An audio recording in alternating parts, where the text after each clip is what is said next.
Bob Hedlund from Hedlund Plumbing, I mentioned on the other end of our line. Good morning to you, sir. Good morning, Michael. How are you? Have you had power throughout?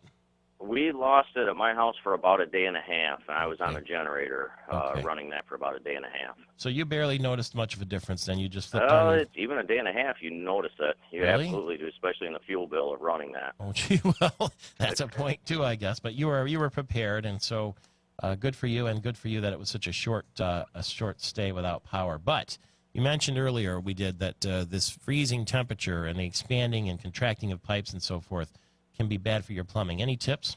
Yes. One of the biggest ones, when you get the power up and you have the heat back on, is I would advise, if you've gone this entire time and no heat on at all, is to let the house continue to warm up. Bring the house up at least into the 60s before you just immediately start turning the water on. Hopefully you've already had the water turned down or drained down and the main valves turned off.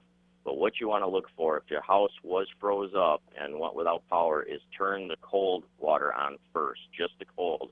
Turn the main valve off at the water heater, turn just the cold on, run that, and run that through the pipes and confirm that just the cold is on. So then after everything looks good, then you can go fill the water heater and then fill the hot side. That way, if there is a leak in the house, it may help isolate whether it's a hot water line or a cold water line.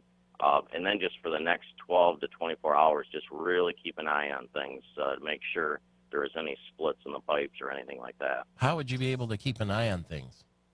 As far if you're home, if you did get the power on and you have to go to work or you're going to be gone, I would still advise turn the main shutoff off until you know that everything is all set. Because what you don't want to happen is to have a pipe that's froze right now and a split in, say, a copper water line, and leave for work and having that main shutoff turned on. You want to make sure if you leave the house and your house has been cold, use extreme caution and just turn that main shutoff valve by your water meter or your well. Turn that main shutoff valve on and off, and only have it on for the next day or two when you're home, just to keep an eye on things. And how long should you run that cold water till you feel you're okay? Oh, once you start running it, the water, once everything is pressurized, the water, you can just flush the lines. Initially, when you shut water down or lines are frozen, there's going to be gunk. It may have a brown residue. That's just the sediment that gets stirred up when you depressurize a system.